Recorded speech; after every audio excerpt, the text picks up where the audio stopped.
dengan Kang Ujang, pengamat politik. Kang, Ya. kalau kita lihat sambil kita melihat dan menunggu bagaimana nanti foto bersama dari Kabinet Merah Putih, menterinya ya, belum sama wamennya yang nanti dilantik pukul 3 sore nanti. Kang, lihat komposisi di Kabinet Merah Putih seperti apa? Sudah pas nggak? Atau dengan dipecah-pecahnya kementerian tadi itu gimana, Kang Ujang? Ya, kalau saya membacanya ada dua ya. Pertama ada power sharing, bagian daripada kepentingan koalisi, terus diakomodir, dan itu bukan sesuatu yang haram, biasa saja dalam konteks akomodasi politik itu. Yang kedua, pemecahan itu ya tentu saya melihatnya bagian daripada agar kerja efektif. Misalkan di Kementerian Pendidikan jadi 3. Ya memang problematika pendidikan itu luar biasa banyak. Tadi kita bahas dengan Mbak Adisti ya, luar biasa besar. Maka harus dikerjakan dengan fokus. Maka pemecahan menteri itu menjadi solusi gitu, agar memang kerja-kerja di Kementerian Pendidikan itu betul-betul bisa teratasi. Masalah-masalah yang banyak itu bisa sedikit diurai sehingga bisa ya diatasi bersama, kerja-kerja bersama itu. Yang kedua, di Kementerian Hukum dan HAM itu dipecah juga menjadi sesuatu yang bagus juga, agar memang kerjanya lebih bagus lagi, lebih fokus lagi, dan detail lagi. Sehingga persoalan-persoalan hukum ini yang menjadi persoalan di Indonesia itu bisa juga teratasi.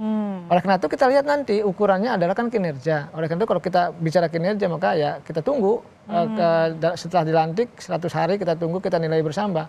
Apakah memang pemecahan ini efektif atau tidak, bagus atau tidak, akan kelihatan kok. Rakyat akan menilai itu dengan objektif. Oleh karena itu kita tantang mereka bekerja dengan baik ya ketika sudah dilantik, diberi amanah oleh Pak Presiden untuk tadi kepentingannya kepentingan masyarakat bangsa dan negara. Nah, saya melihat tadi kalau kita bicara postur kabinet yang lumayan gemuk, ya tentu ini menjadi mungkin ya Pak Prabowo punya kepentingan tadi power sharing dan kebutuhan untuk percepatan kinerja ya, agar fokus, agar lebih baik bisa menyelesaikan masalah sebelumnya. Nah, kalau saya baca ada 4 klaster yang sering saya katakan dari menteri yang ada ini. Kalau saya bahasanya kabinet campur-campuran, mix kalau bisa dikatakan.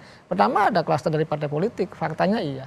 Yang kedua ada kabinet dari profesional, ahli gitu, faktanya juga iya.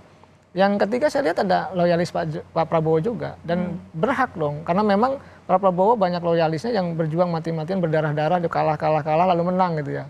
Wajar juga kalau punya posisi yang bagus, yang penting mereka punya kemampuan gitu.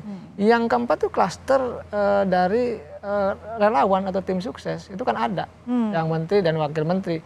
Itu menjadi sesuatu yang biasa saja dalam setiap perubahan pemerintahan, setiap kabinet baru pasti ada, karena tadi soal penjatahan, soal ada profesional, ya mik-mik lah, gabungan-gabungan. Yang penting nanti pembuktian kinerjanya itu. Mereka dilihat dari karya kinerja yang dilakukan, bukan berdasarkan kepada hal-hal yang lain. Jadi ukurannya adalah ya produk, hasil, kinerja nyata, tadi berdasarkan pada visi misi program yang bisa di breakdown, yang bisa katakanlah dilaksanakan oleh menteri itu. Nah tentu saya sih akan melihatnya akan variatif ya dalam menilainya, artinya tidak semua menteri juga akan bagus, pasti ada yang bagus, ada yang tidak, ada yang setengah bagus.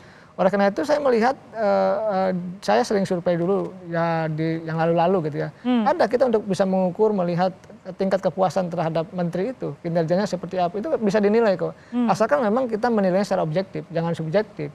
Kita terbiasa karena ini lawan, kawan, bermusuhan, kadang-kadang memandang orang itu negatif. Mestinya kita itu memandang sesuatu tuh positif, agar apa? Agar betul-betul kita bisa membangun bangsa dengan cara baru.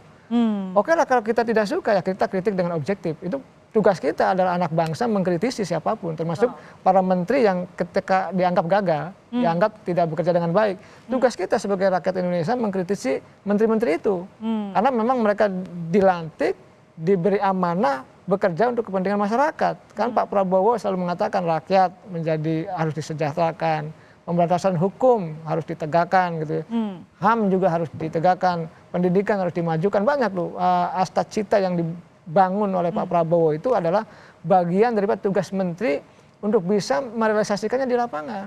Ini yang harus kita kawal bersama gitu. Kalau menteri baik ya kita apresiasi, tetapi ya kalau mohon maaf kalau tidak baik, tidak bagus kinerjanya ya kita kritisi bersama, agar memang mereka berlomba-lomba dalam melakukan kebaikan dalam tadi mencapai target-target yang sudah diberikan oleh Pak Prabowo. Karena semua ini kan harus ada indikatornya, ada parameternya, ada ukurannya dalam menilai menteri. Oleh karena itu ya kita sepakat, mereka beri kesempatan bekerja, lalu kita nilai bersama-sama, begitu Mbak Asri. Ya artinya memang kan yang kita harus awasi adalah kinerjanya ke depan seperti apa. Kalau secara proporsi tadi Kang Ujang bilang kalau ditambah kementerian-kementerian baru dipecah dan lain-lain, itu bisa saja membuat kinerja kementerian atau yang pembantunya presiden ini menjadi lebih efektif lagi dan lebih teratasi karena masalah yang banyak tadi. Tapi tadi itu tadi kita harus kawal bersama bagaimana kinerja ke depan. Tidak bisa langsung bilang ini efektif atau tidak ya, karena kita harus nilai bersama. Betul.